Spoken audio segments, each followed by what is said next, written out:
right. Laura, thank you for that. It was really great. I was taking so many notes. If I don't make any sense what I say, it's because my brain's already full from what Laura just said. It's really substantial, and I think it's important,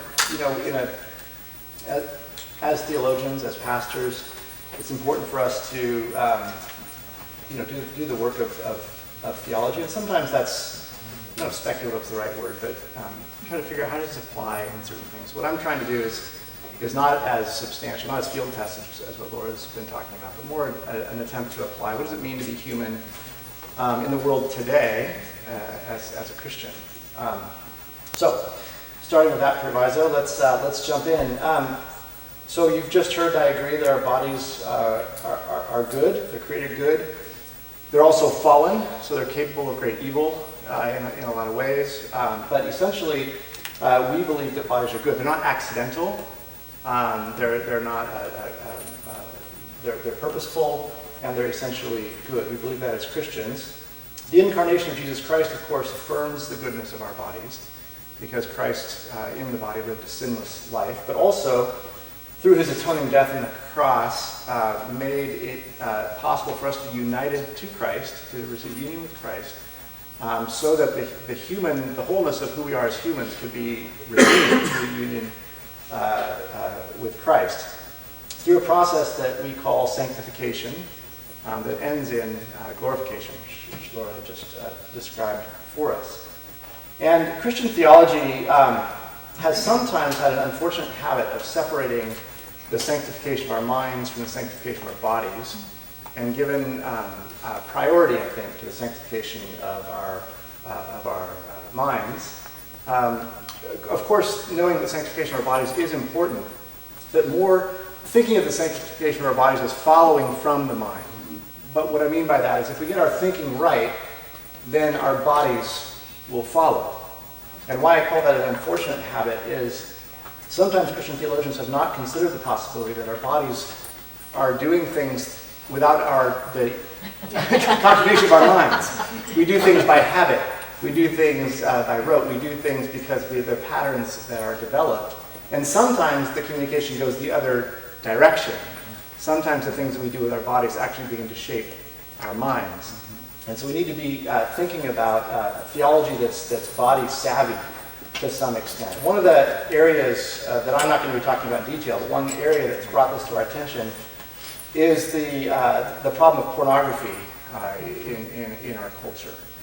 Pornography is a really terrible thing, a lot of terrible effects. It leads to oppression of the subject of the pornographic video or picture, but it also corrodes in some ways the person who consumes pornography in a way that makes them treat people differently, and it makes it harder for them to enter into real intimacy because of their exposure to pornography. And one of the things that we've learned through this, almost every Christian would agree that pornography is problematic, that it leads to these problems. But we've discovered is you can't easily teach your way out of pornography.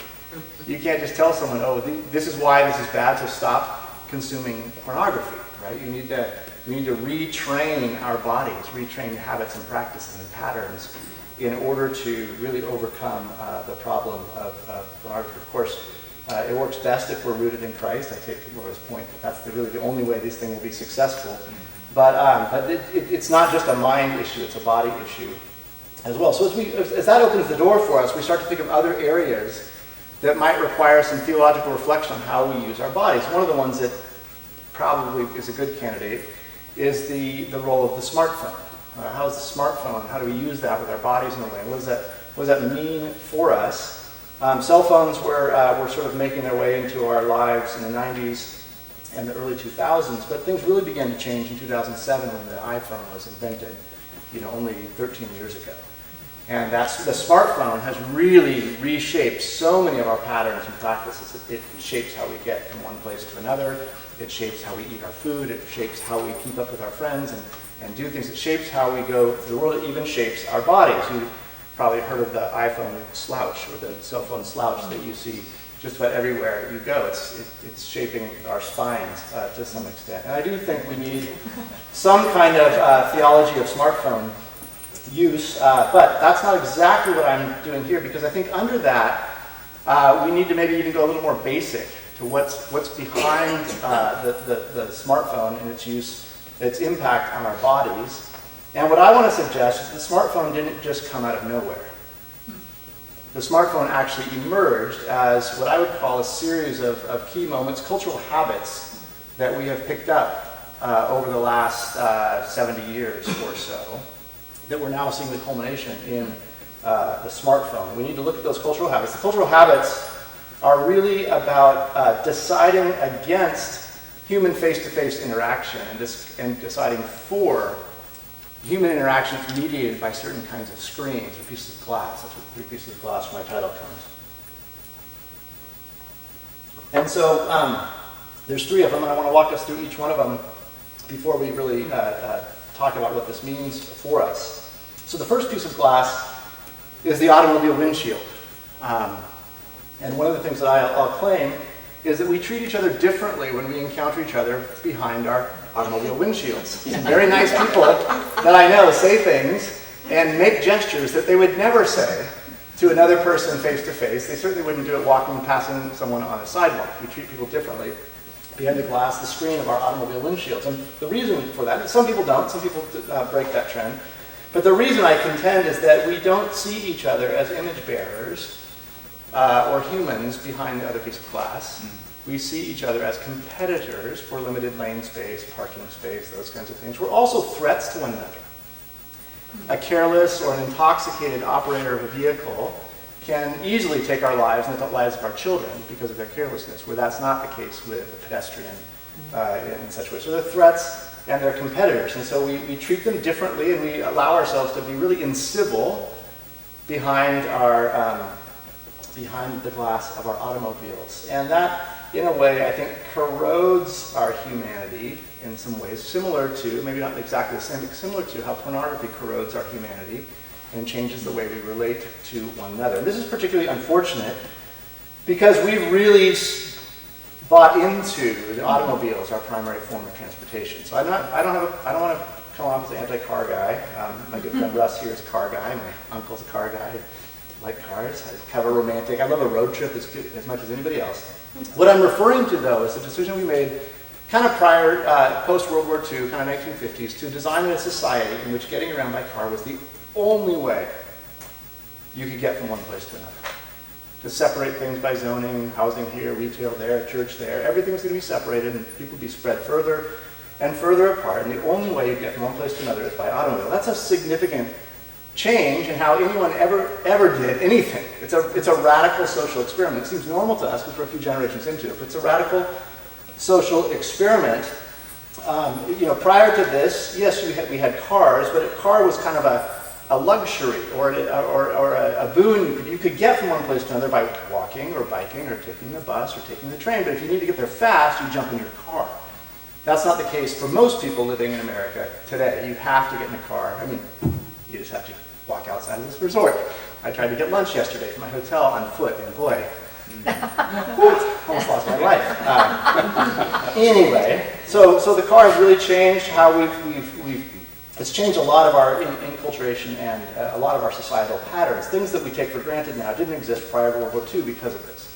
We didn't have soccer moms prior to this shift. When I was a kid, I walked to baseball practice. Nobody walks to baseball practice anymore. We didn't have retirement homes because prior to World War II, when you got too old to drive, you could still walk to the grocery store and to the hair salon, those kinds of things. Mm-hmm. Now you have to go to a special place for other people who can't operate automobiles. And it's really changed a lot of our cultural patterns. And I think it's eroded our incivility in that one move. Now that's led to another kind of move, and that is it's changed the way our houses look.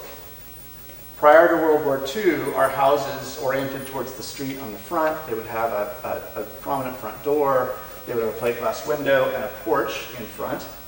Now, with the automobile kind of taking over, the houses turned around. They're oriented towards the backyard. The garage has moved from the back to the alley to the front. So the garage is the most prominent thing you see at the front of a house. Maybe there's a plate glass window, maybe there's not. The front door, it might be decorative, but it's not used often. The family accesses through the garage, and there's no front porch. Which signals that we've changed our patterns of relating with our neighbors. We don't go walking in the neighborhood, in that kind of neighborhood, talking to our neighbors on their front porch. Everything's kind of moved indoors. That leads to the second piece of glass. It's not as exciting. When your neighbors aren't walking by and interacting with all their drama and their chaos, we've brought into our houses a second piece of glass, a television, which has kind of replaced our interaction with our neighbors. And there's some advantages to interacting with television people. They're better looking than our neighbors. And they're a lot more interesting than our neighbors. They're super interesting. And they've gotten more interesting as time has gotten on, from badly written dramas to really good dramas to reality. We've got a whole host of characters that we have cultivated these kind of quasi-social relationships with. And there's, like I said, lots of advantages, lots of disadvantages with those kinds of relationships because they're not real relationships. They're not two-way relationships, right? We follow their drama, and we are moved by their drama. We cry, we laugh, we get angry at things that are happening on the screen, but nothing is demanded of us. And I believe that corrodes our humanity in a slightly different way than the car. It doesn't make us incivil, but it makes us kind of voyeuristic. We become consumers of relationships rather than participants in relationships. And it's kind of like junk food, because it meets some of our needs for intimacy and sociality, and it satisfies us enough that it causes us less often to go out and interact with real people. It's like eating junk food. It takes up our appetite for the real food that we might eat otherwise. And so those two things. Now we've created this weird society between just these two pieces of glass where somebody can really live a hermetically sealed environment where you wake up in the morning, you have your coffee, and you watch your morning talk show, and you get in your car straight through your garage, drive to your office building, park in the basement parking, take an elevator up to your cubicle, work all day in front of a TV screen, come back, repeat it on the way back, and you haven't encountered another person throughout the whole day. Now there's gaps in the system. You might have to pick up a kid from school. You might have to go to the grocery store. The third piece of glass has been introduced as a help in those situations where you might encounter other people. Now we have this third piece of glass, which is highly portable, and we can take it to the grocery store, to the pickup, and we can use it to pull ourselves away from the face-to-face human contact that we might have with all the people in those settings. The interesting thing about the cell phone, it's more portable than the other two, but it combines the worst elements of the other two. We're equally incivil on our social media posts as we would be to other drivers in cars. We're equally voyeuristic, getting sucked into cute puppies and disasters overseas and all this kind of stuff. Anything except the normal humans with ordinary lives that are existing all around us. And so it has I think, degraded our humanity in a different way, or at least extended the degradation that's happening with the other two. So these three pieces of glass, I contend, have not been very helpful to the sanctification process. Now, if I had more time, we could talk about, there's many advantages to these three pieces of glass. There's lots of good things that come about from our cars and our cell phones and our TVs and all this kind of things. But on balance, I would say it's not been super good for our sanctification process if you think about the fact that our bodies are good and meant for good. So the question is, what can we do about it? What do we do about this encasement that we've made around ourselves in three pieces of glass? And here's where the problem lies. It's similar to pornography in that I don't think you can teach your way out of it, or at least I have not been successful. I don't know if any of you have children and you've said, hey, you need to not use your phone so much. And here's why. It doesn't work. I can't even tell myself to not use my phone that much. It just doesn't work. It's really, they're masters at learning about addiction, habitation, all these kinds of things, and our society is built around it. And so I feel like the only guy at the school pickup that's not looking at my phone, so I start looking at my phone. There's all sorts of reasons why we don't do it. So we have to maybe change some of our patterns and practices in order to push back against this societal trend. And so I'm just going to suggest a few kinds of things that we might do if you agree that it's having been good for our sanctification. These three pieces of glass. So one suggestion is to prioritize the proximate. One feature that these three pieces of glass have in common is they really expand the range of human relationships that we could potentially engage in, to the point that they all get diluted and all get distorted in ways that aren't really good. And so I think that we need to have a little bit of a contraction and really think about the people that are proximate to us. I love the guys who wrote the book Art of Neighboring, Dave Runyon and the other guy, and they talk about just identifying the 8 houses around your house, or the 8, whether it's apartments or houses, the 8 most proximate neighbors, and really think about how well do I know these people and look for opportunities to get to know them. Our church did something similar. We drew a circle on a map around our church, about 1/8 of a mile in radius, and we just found 99 buildings in that. We have a fairly dense environment we live in, and we thought, let's pray for these people. Let's figure out who they are. Let's focus on the people proximate to us as a way of kind of, not getting lost in the abstraction of relationships, but really dealing with real relationships. That's one thing. Second thing I'd say is walking. Look for opportunities to walk. We're really being encouraged to drive everywhere. And I think walking is really good. It engages our humanity in a different way. Driving, one of the problems with driving is it really engages just our eyes and oftentimes indirect kinds of things. So if you look at environments, they're designed to be experienced at different speeds. There's an environment on the freeway that's designed for 60 mile an hour enjoyment. There's an environment for the streets of 35 miles an hour. And there's an environment designed for about 1 mile per hour. And if you go to the 35 mile an hour, for instance, you're going on an arterial in an American city, and what you see mostly are signs, right? You see Starbucks on a big oversized lollipop sign, Starbucks. And you know what Starbucks is, so you think, okay, Starbucks, yeah, do I want coffee, do I not? When you're walking down a main street, you don't need a sign because you smell the coffee.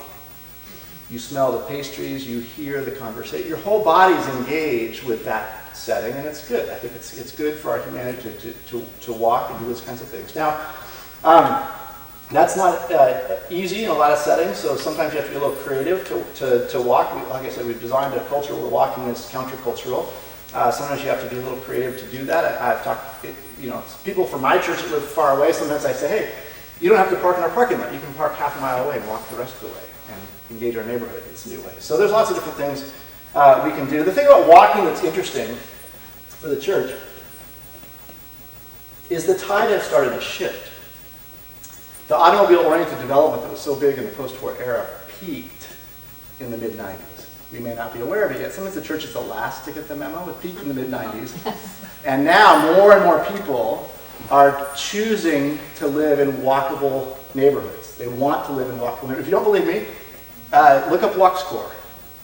All realtors use Walk Score as a way, and your home or your business is more valuable if it has a high Walk Score, meaning it's walkable.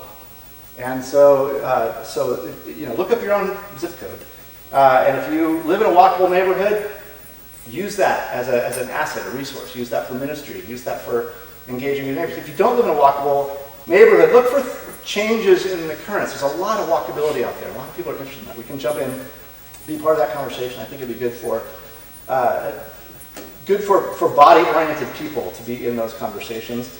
The last thing I'll suggest is to prioritize embodied communication. So many of our communication strategies right now make it so easy to send a mass email, to text somebody, do all these kinds of things. And those are super useful. I do it all the time.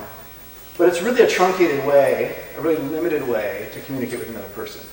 There's lots of studies that show that we communicate thousands of messages with our bodies that aren't picked up by our words. And so there's so much misunderstanding with texting, even phone calls, to some extent. It's much better, it's inconvenient sometimes, but to make a face-to-face appointment to meet with someone allows you to really understand each other better. But it also changes a little bit how we relate to each other. I think the in-person is less likely to become a transactional relationship and more about actually being body-to-body, talking and engaging in that kind of way. It also allows for the serendipitous kinds of things to happen. Usually in a text or whatnot, you can really narrow what you want to talk about, and you talk about just that thing. But oftentimes when you're actually meeting someone and talking with them, other stuff comes up that you weren't thinking about. And it becomes, I think, a way that God can interrupt our plans and do some really cool redemptive stuff. We also bump into other people on the way to meeting someone else, and some of my best meetings happen when I'm supposed to be somewhere else and run into someone. Jesus, I think, did that sometimes. And sometimes I fantasize about if he had to drive everywhere, how it would look different. The Gospels would read different. Okay, so the last thing I'll say is these 3 pieces of glass, they're not going away anytime soon, and I'm not suggesting we ban them. I have a cell phone, I've got a couple of cars, I've got a couple of TVs. I'm going to continue to use them, but I think as theologians, as pastors, we need to look at them with a critical eye, like we do with any sort of cultural artifact, and really ask the hard questions. What does this do to our identity in Christ? And what does it do? Does it contribute or detract from our vocation in Christ? And to think about that and not abdicate those questions to the people trying to sell us these objects of the 3 pieces of glass. Because, I don't know about you, but I'm constantly being told through my email and through my text that I need to get the next upgrade. There's just an assumption that you got to get the next best thing, and you got to do the next thing, and then if you get the next upgrade when your software is not compatible with that upgrade, there's this treadmill of upgrade. And I think as Christians and as theologians, we need to not let those people who are sending those emails tell us what an upgrade really means. It might be a downgrade for our humanity and for this process of sanctification. So I think body-savvy theology can help give us a strategy for pushing back against these really powerful cultural forces that we're facing today. All right. Thank you.